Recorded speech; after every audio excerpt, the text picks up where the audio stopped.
नमस्ते।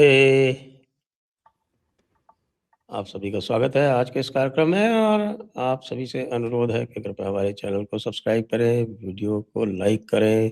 धीरेन्द्र पुंडीर जी हमारे साथ हैं, उनकी channel Dhirendra Pundir news point को भी सब्सक्राइब करें।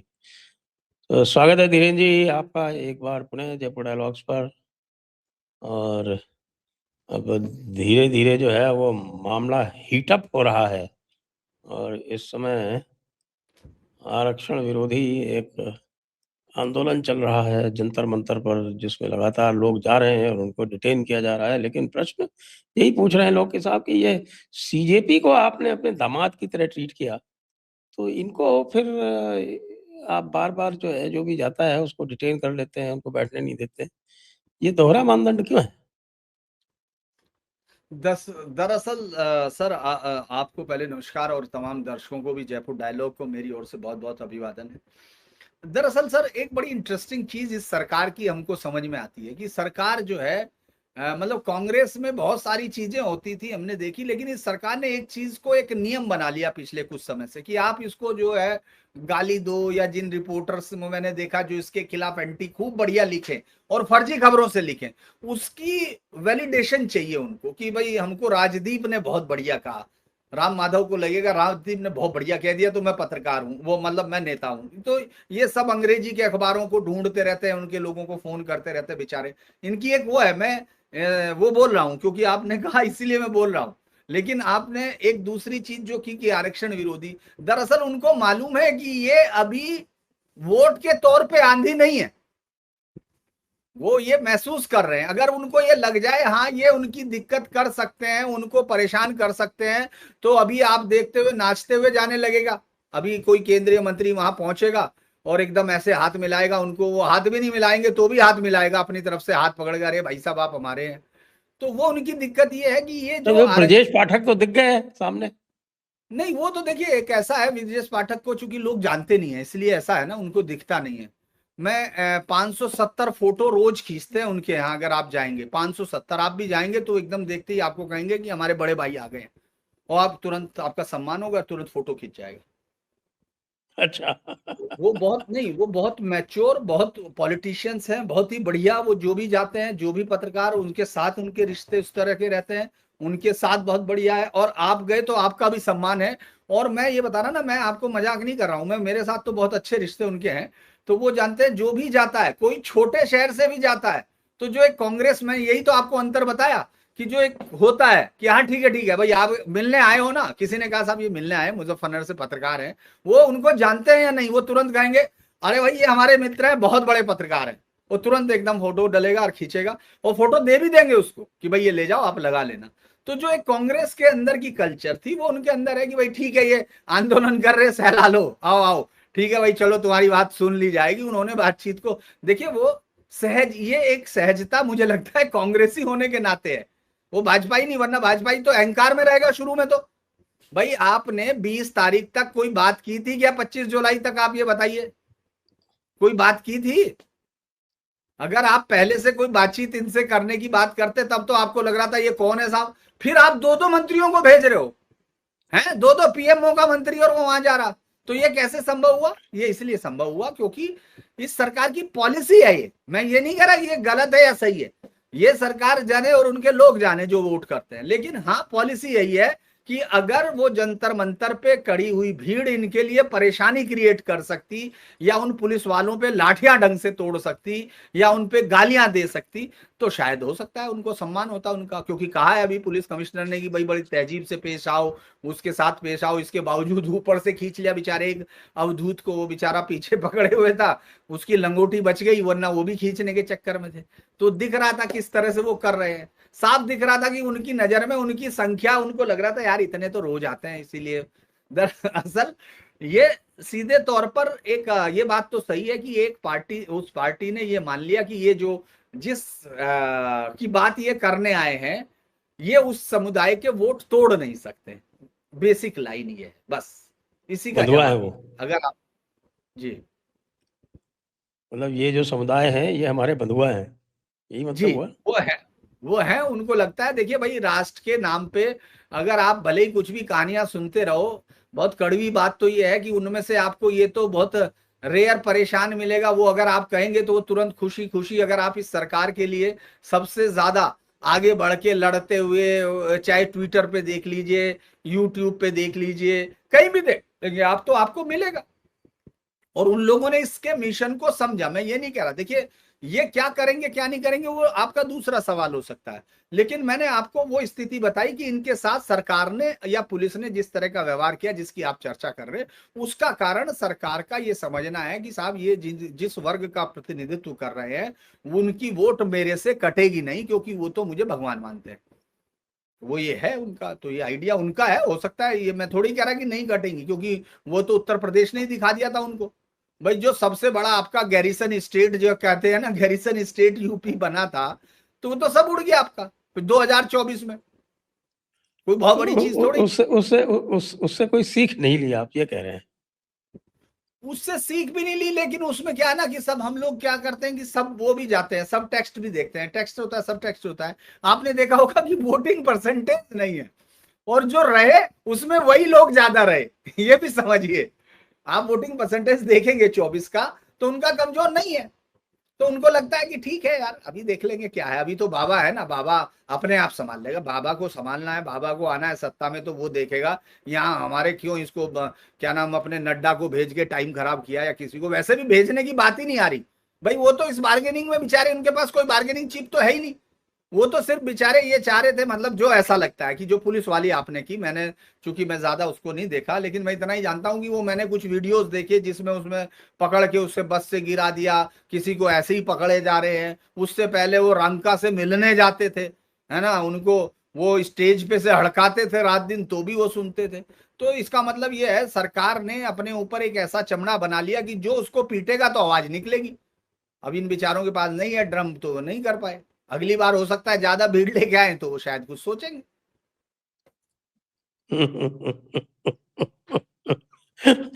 मतलब ये जो है बाकी सारी बातें में बेमानी है, असलियत यही है राजनीति की, कि भाई राजनीति का मतलब वोट बैंक और उसके अतिरिक्त कुछ भी नहीं है। लेकिन कई बार लोग ये कहते हैं कि साहब कि ये कैसी वोट बैंक की राजनीति है कि ये स्वयं के वोट बैंक को नहीं संभालती है, और जो सामने वाले हैं जो कभी इनको वोट नहीं देंगे उनकी लीपापोती करती है, चमचागिरी करती है। देखिए सर, अब एक अलग अलग चीजें हमको गौर देखनी पड़ेंगी। मुझे लगता है कि हमको अब दो हिस्सों में बीजेपी को बांटना पड़ेगा। एक बीजेपी है जो सेंट्रल लेवल पर है, जिसमें एक नेता है, उनका नाम नरेंद्र मोदी है, और इस देश के निसंदेह आज की डेट में भी वो सर्वाधिक लोकप्रिय है। मैं इस बात पे किसी के भी साथ मैं उसकी बात नहीं मानूंगा, क्योंकि मैं तो खुद देश घूमता हूँ और लगभग सारे ही चुनाव कवर किए, इसलिए ये नहीं कह सकते कि हाल फिलहाल के चुनाव भी नहीं छोड़े। तो इसलिए मेरा ये मानता है कि वो देश के सबसे लोकप्रिय नेता है। तो केंद्रीय पूरी बीजेपी तो उनके दम पे टिकी रहती है, लेकिन इसीलिए उनके यहाँ आप देखेंगे बहुत एरोगेंट, बहुत ही अहंकार का, बहुत सारे मिनिस्टर्स जिनका अपना कोई काम नहीं है, उनको मालूम है जीतेंगे हम, डूबेगा मोदी, अगर डूबा तो इसीलिए वो उसी भाव से देखते हैं। लेकिन दूसरी तरफ आप राज्यों में जाइए, तो जैसे हेमंता बिस्वा शर्मा है, उसको मालूम है मेरा वोटर कहाँ है, वो डरता नहीं है ना। आप देख रहे हो फैसला किया उसने, कहा कि अब 2 से ज्यादा शादी करने वाले सरकारी कर्मचारी का क्या करना है, कहने इनकी सैलरी जो दूसरा करेगा बिना तलाक के पहली पत्नी को 20% भिजवानी है, और हम अभी प्राइवेट में भी लाएंगे। सबको मालूम है मैसेज क्या है। आते ही कहा बंद करो, ये संस्कृत वाले भी बंद कर दिए, 8-10 संस्कृत के थे, 800-900 मदरसे थे, चलो बंद करो। उसके बाद फिर अभी माता पिता का जो नहीं करेगा, अब ये जो माता पिता नहीं करेगा, ये नहीं करेगा, ये परिवार को बचाने की कोशिश है।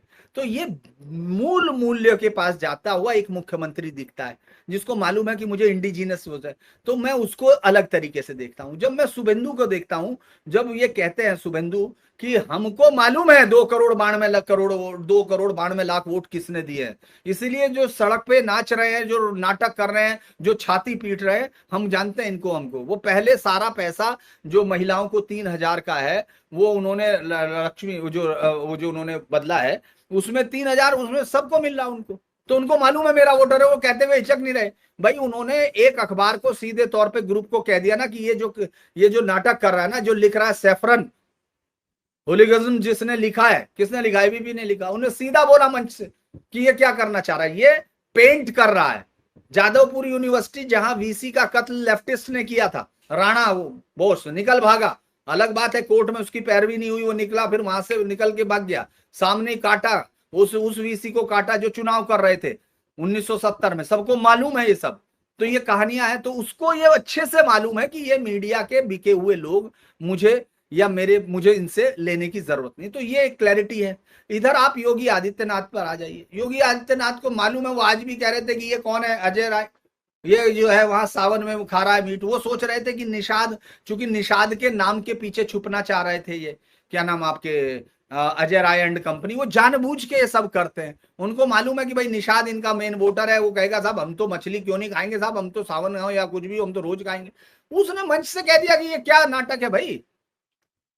तो ये ऐसी अलग दो हिस्सों में आप बांट के देखिए, तो ये दिखता है कि बहुत सारे लोगों को ये मालूम है हमारा कोर वोटर क्या है, वो मालूम है कि हमको इसके लिए खड़ा होना है। इसीलिए आप देखेंगे कि कल मुजफ्फरनगर में वो मदरसा जो गिरा दिया उसका ईदगाह का, वो जो है कि जिसमें कन्वर्जन चल रहा था, संभल में आप परसों भी देख रहे हैं गिरा रहे हैं, उससे आगे कहीं देख रहे हैं, वो कोई सुन नहीं रहे। वो कह रहे हैं हमारा वोटर हमको मालूम है क्या है, तो हम अपने वोटर के साथ वफा करने के लिए तैयार खड़े। तो ये दो हिस्सों में हमको बांटना पड़ेगा। केंद्र सरकार के पास क्या उनकी मजबूरियां हैं, क्या उनको एक हिस्से में लगता है, जब बात उसमें एक बहुत अच्छी उसने कही कि भाई पीएम को ये बताने की जरूरत क्या है कि मैं पिछड़ा हूं, आपको तो हमने पीएम चुन लिया ना, जिसने भी दिया। और जबकि आप तो 93 में पिछड़े हुए यार, इससे पहले तो आप अगड़े ही हो रहे थे। बिल्कुल।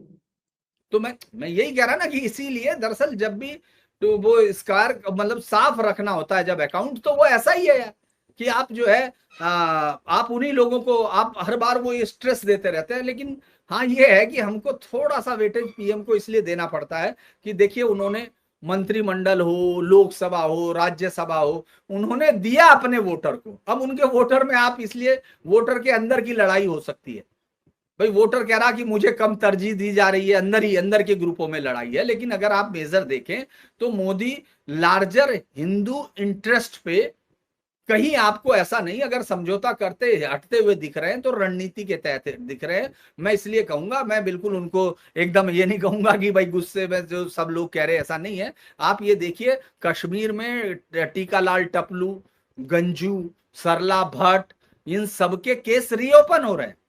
ये हमने भी नहीं सोचे थे, हम लोग सोच रहे 370 अटक जाएगी, बहुत बड़ी काम हो जाए, नहीं। बिट्टा कराटे अंदर है फारूक, तो उसके खिलाफ भी केस, उसने जिसने स्क्रीन पे कह दिया था 91 का इंटरव्यू है, आपको याद होगा, कहने लगा साहब मैंने 20-22 तो मारे थे, वैसे हो सकता है 30-40 मारे हों, और सतीश टिक्कू को सबसे पहले गोली मारी थी, मैं सीधा दिल पे और उसमें मारता हूँ। ये सब सुनने के बाद हमको लग रहा था कहानी, उसकी वाइफ आप जानते हो कौन सी, जम्मू कश्मीर प्रोविंशियल सर्विस की उसकी वाइफ थी। आप ये समझ के देखिए कि ये सब हो रहा था। तो ये अपना काम कर रहे हैं। हाँ हो सकता है कि अलग अलग लोग उसको अलग एंगल से देख रहे हो। मुझे लगता है कि ये हमारे यहाँ एक बार मेरे चैनल में लड़ाई बच गई, एक एंकर दूसरे एंकर से, तो एक को जाना पड़ा। तो एक ने कहा कि भाई ये है। क्या हुआ, मैंने कहा भाई मैनेजिंग एडिटर के सामने जो है दो प्यारे बछड़ों में कौन सा ज्यादा, किसके ज्यादा सींग बड़े हैं उसको तय करना बड़ा मुश्किल होता है। दोनों ही उनके प्यारे थे, तो एक को तो वो आपस में सींग भिड़ रहे हैं। तो इसीलिए मोदी की दिक्कत ये है कि उन्हीं के बछड़े आपस में लड़ रहे हैं, किसको संभाले हो, ये बताइए आप। भाई आप ये बताइए, रामदास अठावले ने कह दिया साहब जो ये लोग वहां पहुंचे उनके खिलाफ राष्ट्रद्रोह है ना, उनके खिलाफ राष्ट्रद्रोह लगाइए, उन्होंने बहुत गड़बड़ कर। चिराग पासवान 9 बार पिता एमपी, 3 बार खुद एमपी, केंद्रीय मंत्री, सब लाइन से, परिवार खानदान जो भी बचा हुआ भाई माता ब्राह्मण, सब माता ब्राह्मण। सबको ले लिया, पंजाबी ब्राह्मणी है शायद, तो वो जो है रीमा, सबको। हाँ रीमा शर्मा, रीमा शर्मा हो गई, माता का नाम था हाँ तो रीमा आप शर्मा। जो है और आप ये ये जो नैरेटिव चलाते हैं ना ये तरह तरह के लोग कि भाई शूद्रों के ब्राह्मण से शादी करा दो तो रिजर्वेशन समाप्त हो जाएगा, कहीं समाप्त हुआ क्या? नहीं हुआ नहीं वो तो गाली गलौच है, उसका कोई लेना देना नहीं होता। क्योंकि बहुत सारी चीजें ऐसी हैं जिनको हम लोग लगते हैं कि कुछ लोग ऐसा होता, मैं पिछली बार शायद आपके वहां बोल रहा था, नहीं मैंने, वो जो आपने तो खूब अच्छे से, चूंकि आपसे तो मैं सीखता हूँ, गीता में जो नहीं, श्रीमद् भगवत गीता में जब उसको समझा रहे होते हैं वो श्लोक को, तो भगवान कृष्ण उसको बोलते भी हैं कि भाई जो बुराई बुराई के तौर पे होती है उसको मिटाना अर्जुन बहुत आसान होता है, लेकिन जो बुराई अच्छाई के वेश में आती है उससे निपटना बहुत मुश्किल होता है। उदाहरण भी देते हैं, हनुमान कालनेमी से जब मिलते हैं या माँ कालनेमी सीता वाला, कालनेमी का है। तो सबसे प्रसिद्ध उदाहरण है। हाँ, तो उसी तरह माँ सीता से रावण का भी है। तो ये मैं उघरे कह रहा कि अंत न होई निबाहु, काल हाँ, नेम जिमि रावण राहु। तो इसीलिए, तो मैं इसीलिए, आपने तो कहा ना वो, इसीलिए मैं आपको ये कह रहा हूं कि ये बड़ा इंटरेस्ट है। चूंकि देखिए, जिस आदमी वोटर को ये समझना है कि मुझे कुछ देना है, कुछ लेना है, अगर मुझे कुछ इश्यूज पर फैसले करने हैं, तो क्या ये उत्तर प्रदेश के चुनाव में इस सरकार को हटा सकता है? क्या मैं उस लेवल तक जाना चाहता हूँ देखिए, इस इश्यू? मैं उत्तर प्रदेश में एक जो है वो जो एक मोदी के अपने ही लोगों में से है, नाम बाद में बोल दूंगा। मोदी के बड़े मुखर आलोचक हैं। उनकी भी पोस्ट में देख रहा हूँ जो योगी के लिए क्या क्या कह रहे हैं। ये एक ही नेता है जो हिंदू कहलाने योग्य है। पता मोदी नहीं, आप मोदी को नाम रोज गाली बताइए। देते हैं। जी, कौन? मैं नाम नहीं देखा हूँ। नहीं, मैं नाम बाद में बताऊंगा आपको, अभी नहीं बता रहा। वो एक ही नेता है जो हिंदू कहलाने योग्य है। न घिघियाता है, न मिमियाता है शत्रुओं के समक्ष, न जलेबी बनाता है। ये जो योगी जी ने मनुस्मृति पे जो राहुल को ज्ञान दिया है आज, वो उसके संदर्भ में है। लेकिन ये SC/ST एक्ट का दुरुपयोग जो है, ये एक बिल्कुल सही बात है। और जैसे अब सब पे चर्चा हुई। अजीत भारती ने जो कुछ भी प्रतिक्रिया दी, मुझे लगता है कि जानबूझ के उकसाया जाता है, और जानबूझ के जब उकसाया जाए तो अपने को ये पता होना चाहिए कि भाई जानबूझ के उकसाया जा रहा है। लेकिन उसमें SC/ST वाली क्या बात थी कि साहब SC/ST, हर चीज में SC/ST। और चंद्रशेखर जो है रोज बकवास करता है, और उसको जो भी FIR की जाती है सरकार उसको बचाती है, उसके खिलाफ कोई एक्शन नहीं होने देती। देखिए, ये मैंने जो डबल स्टैंडर्ड वाला जो लग रहा है ना कि साहब कि ये आपका ही पनपाया हुआ है चंद्रशेखर। अब पता नहीं जो क्या कैलकुलेशन है कि साहब कि वो कितने वोट काट देगा। मायावती नहीं काट पा रही है, वो काट देगा। कल को कांग्रेस से मिल गया तो दरअसल वो SC/ST कानून पे जब सुप्रीम कोर्ट का भी हाल फिलहाल में जो एक फैसला आया ना, वो भी बड़ा आंखें खोलता है। जिसमें उसने कहा कि यार, आपको कमरे के अंदर कोई क्या कह रहा है, इस बात से नहीं, जो भी आप मान लो मेरा अफसर से झगड़ा हुआ, बाहर आके मैंने बताना शुरू कर दिया, साहब मेरे तो हो गया, पहले क्या हो रहा था, उठा के बंद कर दो। सुप्रीम कोर्ट ने इसको बंद किया कि यार, वो सार्वजनिक तौर पर दिखना चाहिए कि आपको वो कर रहा है। इस तरह से तब लगेगा, ऐसे ही थोड़ी है अभी, मतलब पूरा फैसला अलग है, पूरा वो फैसला बहुत है। लेकिन मेरा ये मानना है कि इसने खास तौर से जो कंचना यादव जैसे लोग हैं, जिसने कहा था कि आप पे जरूर लगने चाहिए, फर्जी मुकदमे भी आप पे लगने चाहिए, क्योंकि आपने राज किया। देखिए, इन्होंने ना तो इतिहास से कोई इनका लेना देना है, ना कुछ से।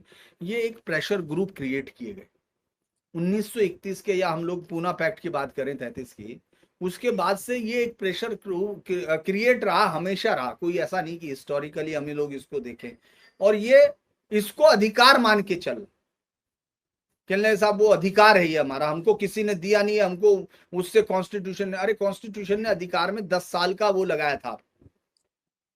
दरअसल अभी ये देश इस पर बात करने की स्थिति में धीरे धीरे आने की स्थिति है, लेकिन अभी टाइम लगेगा। कई बार क्या होता है कि चीजें उस शेप में नहीं जाती हैं सर। या तो अगर शुरू में ही होता ओबीसी को आपने क्रिएट किया राजनीतिक मानदंड पे, और फिर आप अब उसको एक सामाजिक स्तर पे लाने की कोशिश कर रहे हो कि नहीं साहब, इनके खिलाफ भी कुछ भी बोलेंगे तो भी ये पकड़े जाएंगे। भाई, उनका तो बहुत सारी जगह स्टेट्स हैं, राजा रहे हैं, और 565 में से भी अगर निकाल लेंगे तो पता चल जाएगा। मैंने कभी वो डाटा निकाला नहीं, मतलब मैं, आपने निकाला हो तो मुझे पता नहीं। 563 स्टेट्स जो मिली थी, उनमें भी आपको दिख जाएंगे। कोई वहां कोई राजा राजपूत वाजपूत ये सब इधर ही थे। आपके यहाँ 2 4 10 20 50 होंगे, हमारे यहाँ तो कोई बेचारा था नहीं राजा वाजा। तो वो तो किसान ही थे, हमारी तरह अपना खेत में सुबह जाते थे, रात को अपना जो होता था लेके खा ले। तो ये जो कहानियां हैं, ये सब सारी हो जाएंगी। लेकिन अभी डिबेट की स्थिति नहीं थी, क्योंकि पहले तो जान बचाते घूम रहे थे आप कांग्रेस के स्टेटों में। यार, वो रोज एक नया तुष्टिकरण की कहानी ले आती थी। कभी वो प्लेसेस ऑफ वर्शिप एक्ट लेके बैठ जाता था, कभी वो साहबानो लेके बैठ जाता था, कभी वो आपको पता ही नहीं चलता था कि दंगे में सारे आप ही को पकड़ लें। फिर वो सोनिया गांधी ऐसा बिल लेके आ जाती थी कि जो भी दंगा करेगा, चाहे वो कोई भी करे, पकड़े आप ही जाओगे। ये इसी तरह का बिल ये भी ले आए, जब यूजीसी में ले आए कि भाई करेगा कोई भी, पकड़े आप ही जाओगे। तो मुझे लगता है कि अभी बहुत उलझा हुआ है। मैं इस पे बहुत स्पष्ट राय, बहुत सारे लोगों को लगेगा कि मेरा उलझा हुआ, या मैं इसलिए उलझा हुआ है क्योंकि इस तरह की चीजों से सामाजिक मुद्दों पर इतनी हल्की बहस नहीं होती है संजय जी, जितनी हम लोग देख रहे हैं। मुझे ऐसा लगता है ये एक गहरी है और इस पर बातचीत होने की जरूरत है। पहले ये भी आपको देखना पड़ेगा कि आप गए 2 गज कटवाने और पता चला पूरा पजामा कटवा के आगे हाथ में नाड़ा ही रह गया बस, तो वो भी आपका स्थिति मुझे लगता है कि हाँ, ये जरूर है जो आप कह रहे कि SC/ST एक्ट का वायलेशन, मतलब जो जिस तरह से वो कर रहे हैं, जिस तरह से उसका फायदा उठाया जा रहा, उस पर अब बात करनी चाहिए। क्योंकि ऐसा कोई उनको ये कह के, अब इस बात से कोई, मुझे नहीं लगता कि उसको कोई बहुत फायदा मिल रहा हुआ है जो कह रहा है। क्योंकि अब जैसे मान लो नाम ले रहे हो आप, जैसे वो नाम ले रहा था अपना अजीत भारती, तो उसके गांव नाम है हमारे गांव से आगे जाके, अब हम उस गांव का नाम कैसे ले बताइए आप? वो बड़ा बड़ा लिखा हुआ, सहारनपुर के आगे जाने के बाद वहां आंख बनाने वाला एक डॉक्टर, बचपन में मैंने सुना था, बहुत फेमस था, कह रहा आंख कहां से बनवा के आया, कह ले फला जगह खेड़ा से। तो मैं तो नाम ही नहीं ले रहा हूं मैं तो इस चक्कर में ही नहीं पड़ रहा हूं। आप सोचिए अब उस गांव के लोग कहाँ का बताएंगे अपने आप। तो ये सब चीजें, प्रैक्टिकल चीजें उस समय नहीं आ रही थी, और अभी वहां वो लिखता है किंग ऑफ, नीचे अपना सी वो लिख देगा अपना। अब लोग, आप सोचो कि यार वो तो किंग हो रहा उसका, और हम नाम भी नहीं ले पाए उस वाले बेचारे किंग के, किस चीज का किंग है। तो ये स्थितियां सब जगह दिख रही हैं और ये क्रॉस टकरा रहा है। और चूंकि देखिए ये भी एक लिमिट तक था, जो दलित और मुस्लिम कॉम्बिनेशन की बहुत लंबे अरसे से आप आहट सुन रहे थे, ये भी एक लेवल तक जाने के बाद अब धीरे धीरे हमको दिखता है वो खतरा। लोग कहते हैं, क्योंकि इस्लामिक जिहाद का ये एक बुरा कंसेप्ट है कि पहले इनको साथ रखो फिर बाद में मार लेंगे, क्या दिक्कत है? वो तो जोगिंदर नाथ मंडल भाग गया है रात में, और जिनको छोड़ा उनका बंडल आज तक बना रहे वो उसमें क्या? उसके चक्कर में ही बेचारे मारे गए, तो उसके सबके सब चक्कर में वही रह गए कि साहब ये देखो हमारे देखिए, विधाता तो जो हैं ये कास्ट था वो जोगिंदर तो नाथ भाग आया मंडल यहाँ पे। भाई। वो तो जो अपर कास्ट था वो तो समझ चुका था ना कि भाई यहाँ बच्चियां बेटियां सब सुरक्षित नहीं, इनको काट के कुएं में डालना पड़ेगा। भाई आप यही कर सकते थे ना, वही कर रहे हाँ थे वहाँ आप, तो वो तो भाई उन्होंने तो आपके डायरेक्ट एक्शन डे को देखा था, नोआखाली में देखा था, तो उनको पता था उन्होंने वो भाई नोआखाली में वो वो जो वकील कर साहब रहे थे, थे। ये कितने संभ्रांत और कितने प्रतिष्ठित वकील थे जो थे वो, उनके साथ क्या किया था इन लोगों ने, वो तो सबको देखा था कोई वो भी, तो। वो तो जज साहब ने लिखा नहीं उसमें, वो 1946 में इतने सारे अकाउंट हैं जिसमें वो जज कह रहा है यार मैंने तो पूरी जिंदगी इनकी मदद की, पूरा दी, और मेरे बराबर में लूटने वालों में सबसे पहले वही था, और वो अंदर चला गया जो सहयोगी जज था। ऐसे कितने किस्से हैं। ये गुरचरण सिंह तालिब की किताब भी छपवानी बंद कर दी। पहले तो गुरुद्वारा प्रबंधक समिति ने ही छपवाई थी इसको, है ना। उसके बाद उन्होंने कहा नहीं यार सब अब हमारा मुस्लिमों के साथ भाईचारा होने जा रहा, तो ये बंद करो छपवाना उपाना। तो वो भाई किसी और ने छपवा दी। तो ये जो वॉइस ऑफ दरअसल, इंडिया छुपाते हैं वो तो वॉइस ऑफ इंडिया की है। हाँ तो मेरे पास तो वही है। अभी जीडी सीताराम खोसला की, सीताराम गोयल जी ने छपवाई, फिर वो राम स्वरूप जी हाँ ने तो और ऐसे वॉइस ऑफ ही इंडिया। वो जो जीडी खोसला की, जस्टिस जीडी खोसला की, वो भी किसी और ने ही छपवाई। तो ये सब कहानियां दरअसल सर अब लोगों के सामने आने लगी, और ये बेहतर है, जितना लोग पढ़ेंगे उतना ये चीजें सामने आएंगी। मैं ये भी मानता हूं कि ये बेहतर है कि लोग अपने से समझे।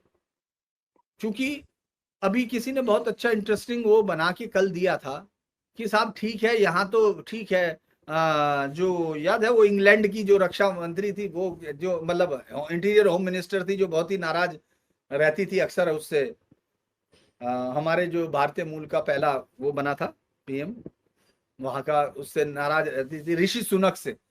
तो उसने कहा था कि याद है, अब एक ने किसने, अमेरिकन ने हंसते हुए कहा था कि पहला वो जो है इस्लामिक स्टेट विद, उसका वेस्ट का पहला Islamic state with nuclear weapon England होगा। तो उसने कहा था कि नहीं इससे पहले ही बन चुका है, उस समय ये कहा था। तो वो सब जगह ये समझ में आ रहा है। कल केरल की एक बड़ी अच्छी स्टडी थी, अगर आपने देखा हो, शशि थरूर का ट्वीट, उन्होंने एक वर्ल्ड बैंक की या किसी की एक स्टोरी दी थी, मतलब वो जो उन्होंने सर्वे दिया था, जिसमें उन्होंने बताया कि जो लोग वहां से लौटे हैं, क्या नाम आपके, सऊदी अरब से, उन लोगों ने, उनका जो अपने घर में सरिया आधारित निजाम कुछ ज्यादा बढ़ गया। बाकी सब भी गए, उनका कुछ नहीं है, और भी गए। तो ये सारी चीजें मीम और भीम का जो कंसेप्ट था वो एक लेवल तक तो ठीक लगा, और अभी इस चक्कर में बेचारे वो तो बोलते भी नहीं है, यादवों के साथ जो कुछ होता है तो वो बेचारे उसमें झगड़ा में पड़ते ही नहीं, क्योंकि पता कि अखिलेश बाबू का तो सारा समीकरण बिगड़ जाएगा अगर ये इसने इसलिए किया। तो ये सब चल रहा है, ये चर्निंग चल रही है। हाँ, थोड़ा सा इंतजार भी करना चाहिए, एकदम ऐसे नहीं हो जाना चाहिए कि आज ही मैं लाठी उठा के आज ही सब ठीक कर दूंगा और या सब लोग अपना स्थान देखते हैं। मुझे लगता है वो थोड़ा सा उसमें दिक्कत है। जी सर। अब थोड़ा बात कर लेते हैं आपकी राहुल गांधी की पेट्रियार्की की, उसके बारे में आपका क्या विचार है? दरअसल राहुल गांधी ने ये मैटर क्यों उठाया? किसी कांग्रेस के पॉलिटिशियन से बात हो रही थी मेरी, तो वो अपना सर पीट रहा था। वो कह रहा था कि साहब मुझे तो ऐसा लगता है कि ये मोदी और राहुल गांधी पूरी तरह से मिल गए हैं और राहुल गांधी ऐसे इश्यूज उठा लेते हैं जिससे केवल भारतीय जनता पार्टी को फायदा हो सकता है और ऐसे समय पर उठाते हैं जब भारतीय जनता पार्टी समस्या में होती है। दरअसल आपका मुझे आपकी इसमें क्या टिप्पणी है? नहीं, वो तो मुझे राहुल गांधी अच्छा लगता है क्योंकि वो हमेशा कुल्हाड़ी पे पैर नहीं मारता, वो जाके कुल्हाड़े पे पैर मारता है। उसको कमजोर कमजोर चीजें कभी पसंद नहीं रही राहुल गांधी। वो कहते हैं कि जहां नाश वहां सवा सत्यानाश, उसमें क्या होना। वो वो ये समझ नहीं रहे हैं कि बीजेपी ने अभी एक ऐसा खेल शुरू किया वंदे मातरम का, जो आपके लिए शाहबानो पार्ट 2 बनेगा, ऐसा मेरा मानना है। क्योंकि देखिए, ये जितने जातिवाद और ये सब मसले हैं, ये सब अब धीरे धीरे वो दे जरूर रहे हैं सब वोट, जाति पर वोट पड़ जरूर रहा है, लेकिन मेरा ये मानना है कि जाति पे वोट पड़ने के बावजूद वो वोट जो है कोई स्थायी नहीं हो रहा। उसके अंदर भी विचार विनिमय चल रहा है, वो भी सोच रहे हैं कि ये चल क्या रहा है।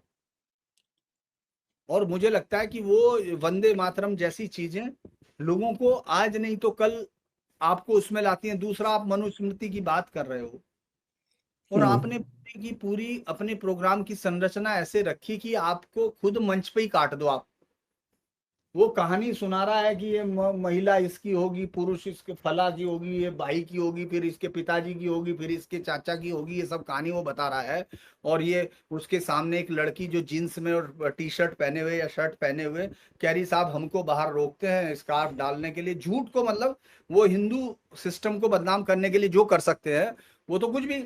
तो वो कहते हैं, अब उसके बराबर में वो कहता है कि अच्छा, और वो कहते हैं, उससे पूछता है कि आपके माँ बाप, कह रही नहीं मेरे माँ बाप तो सपोर्टिव है। अच्छा, उसके माँ बाप सपोर्टिव है तो बाहर की तो तू परवाह नहीं कर रही जब माँ बाप की नहीं कर रहे। तो पहली तो कहानी वहां होगी। फिर दूसरा, जब ये कह रही है तब बराबर में एक पूरी तरह से बुरके में पैक महिला आराम से खड़ी है। वो जो है नारी के खिलाफ जो मनुस्मृति है, बस वो राहुल गांधी को उसकी आंख में और उस स्क्रीन के बीच में उसको कुछ नहीं दिख रहा था। अर्जुन हो गया था वो बेचारा। अरे यार, तुम्हारे मंच पे खड़े हैं जिसको कहा जा रहा आधा दिमाग, वो कह रहे संपत्ति में बंटवारा आज तक नहीं। इस समय लड़ाई हो रही है, आपको पर्सनल लॉ में चेंज करने की हिम्मत नहीं हो पा रही, आपकी सरकार ने नहीं किया। महिलाओं को संपत्ति में अधिकार, आप उसको कह रहे हो जो कर रहा है, जो झुक रहा है। मैं ये कह रहा कि चलिए मैंने तुम्हारी बात मान ली कि ये ठीक है, लेकिन किसने एडामेंट है, कौन एडामेंट है ये बताइए ना भाई। यार कुछ ब्राह्मण होंगे एडामेंट, चलिए आप उससे तो ब्राह्मणों को आप तो खुद आपके लोग बताते हैं आके नाच के रात को 11:30 बजे की दत्तात्रेय गोत्र है। तो फिर कौन होता है भाई मनुस्मृति? कोई दलित मान रहा, कौन मान रहा, हमको यही समझ में नहीं आया। या मुस्लिम मान रहा, किससे वो आजाद कराना चाह रहा है ये समझ में नहीं आ रहा। उसका वोट बैंक क्या है? अरे यार भाई, दलित तो पहले से नहीं मानता, वो तो मनुस्मृति कॉपी फूंक रहा। जस्टिस पार्टी ने 1917 से फूंकनी शुरू की, यहाँ भी सब लोग फूंक देते हैं। यहाँ तो रामायण ही फूंकने लगे, मनुस्मृति फूंकते फूंकते। वैसे भी लोगों ने पढ़ी तो थी नहीं, लेकिन चलो उनको फूंकने में एक काफी मुझे लगता है सर को फायदा हो जाता होगा। बल्कि जैसे याद है आपको, देखते हैं दान के कंबल लिखे रहते हैं यहाँ से लिए, ऐसे ही मुझे लगता है थोड़े दिन बाद लिखवाना शुरू कर देना चाहिए पब्लिशर को, फूंकने के लिए कापी खरीद। हम लोगों के यहाँ फूंकने वाली कापी बनाई जाती है मनुस्मृति की, ऐसे करके कुछ भी बना दे वो बेचारा। तो वो जो है मजाक से ज्यादा कुछ नहीं है वो। और ये दिख रहा है, स्क्रीन पे दिख रहा है कि वो अपनी पार्टी को कितना ज्यादा नुकसान पहुंचाने की स्थिति में है। और मुझे लगता है राहुल गांधी ये फैसला करते हैं कि पिछली बार से अगली बार वो कितना नुकसान पहुंचाते हैं, उससे अपनी सफलता का आकलन करते हैं वो कि हाँ इस बार ज्यादा होगा। बचपन में एक ऐड आता था सर, वो जिसमें एक शरारती सा बच्चा खड़ा रहता था गांव में, पेड़ के नीचे बैठा रहता है, और पीछे एक ड्राइवर गाड़ी लेके उससे पूछता है, वो पीछे खड़ी कर रहा बैक में तो दीवार है ना, तो कह रहा लगी लगी, उससे कहता है वो ड्राइवर से, वो कहता नहीं और लाओ और लाओ, जैसे ही उसमें लगती है तो कहता है वो बच्चा हाँ अब लग गई। तो वो ड्राइवर की समझ में नहीं आता कि मैंने कहा क्या था, क्योंकि इसीलिए राहुल गांधी उसी तरह का है, कहता है गिरी गिरी, वो सब लोग सोच रहे हैं गिराने के लिए ही कह रहा है, वो और गिरती जा रही है पार्टी। और आप ये सोचिए इसने यहाँ क्या कहा, इससे बड़ी चीज तो चलिए जो मनुस्मृति का किया वो किया, सज्जन कुमार गए तो सारे लोगों ने रोल मॉडल बताना शुरू कर दिया, अरे भाई पंजाब का चुनाव आना है, आपका भूपेश बघेल अमृतसर से लेके बस की यात्रा बना रहा है, 30 विधानसभा क्षेत्रों में राहुल गांधी जी को घुमाना चाहता है, और अचानक आप क्या कह रहे हो, कहने लगे सज्जन कुमार हमारा रोल मॉडल है।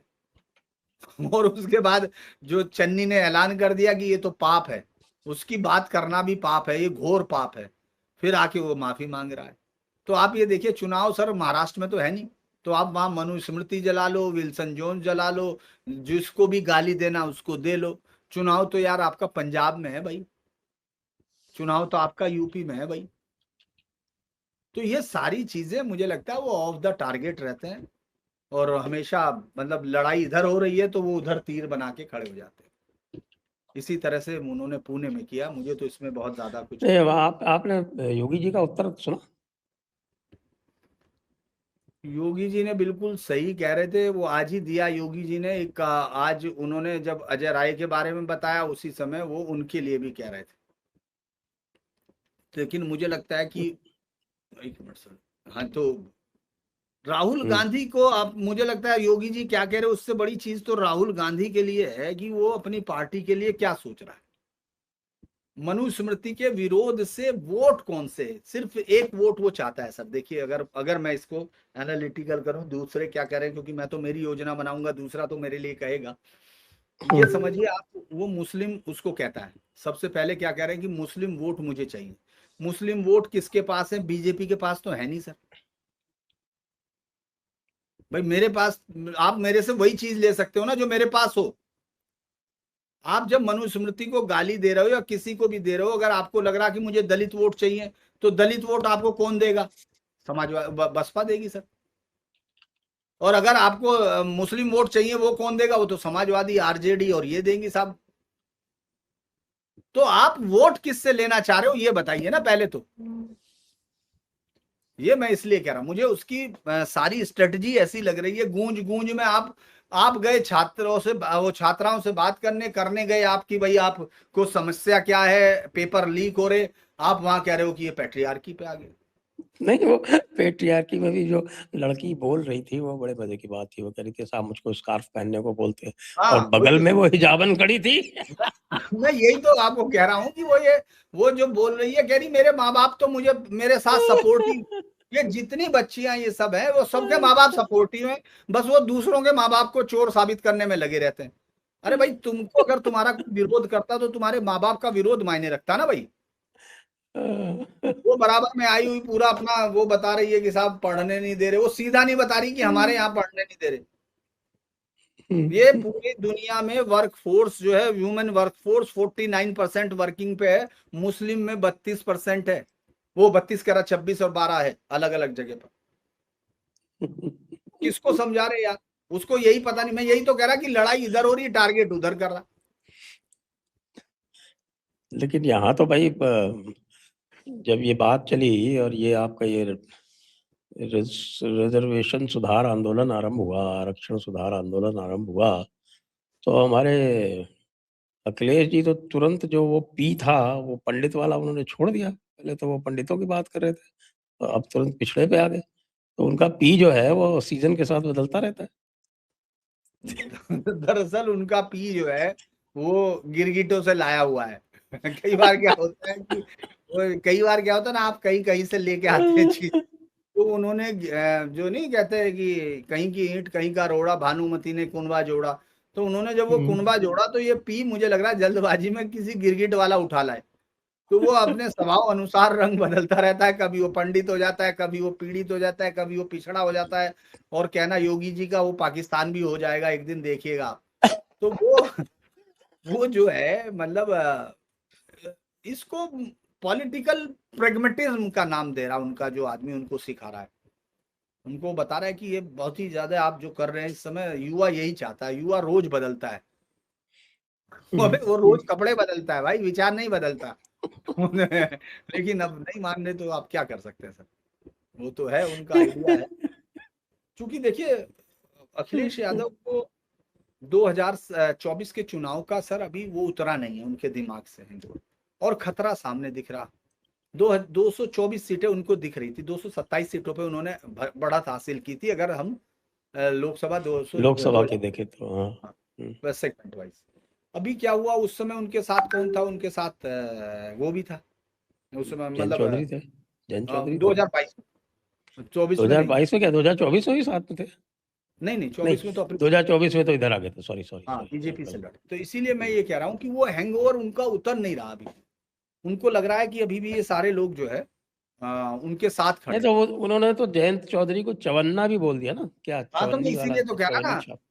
मैं आपको यही तो कह रहा कि उनको अभी ये समझ में ही नहीं आ रहा कि वो करना क्या चाह रहे। तो उनको ये अगर मालूम, आप, मैंने तो सुना जाटों में भारी प्रतिक्रिया है, और जाट तो ये छोटी छोटी चीजें बहुत माइंड करते हैं।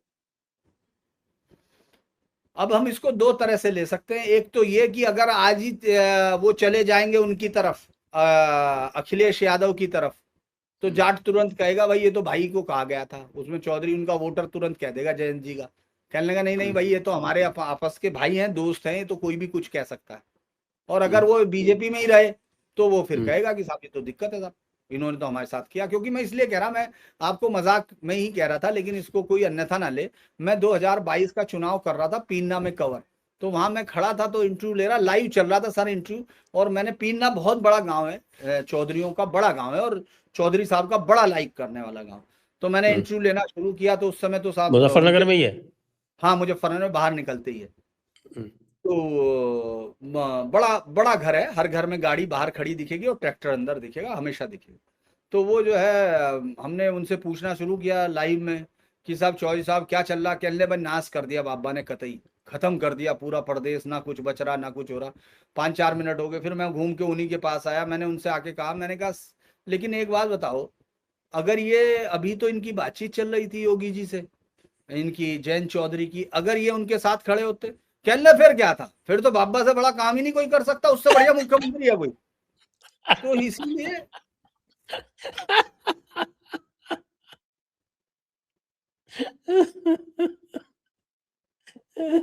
मतलब मामला बिल्कुल 100% आर और पार वाला मामला है। कोई बीच का कुछ नहीं है।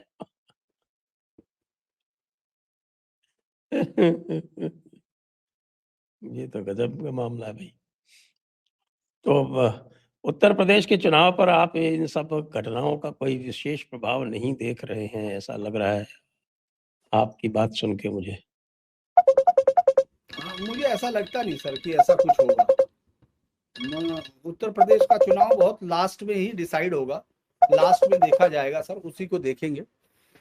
अभी तो उत्तर प्रदेश में लड़ाई अभी उतरी नहीं है, जातिवाद पे पूरी लड़ाई होगी, लास्ट में आएगी, समीकरण बैठेंगे उसके बाद होगा। अभी ये सारी इश्यूज चलते रहेंगे, इनसे बहुत सारा कुछ फर्क पड़ेगा नहीं सर। तो आइए आज की चर्चा को यहीं पर विराम देते हैं। सभी दर्शकों को बहुत बहुत धन्यवाद, और धीरेन्द्र जी को भी बहुत बहुत धन्यवाद। जय हिंद, जय भारत, वंदे मातरम।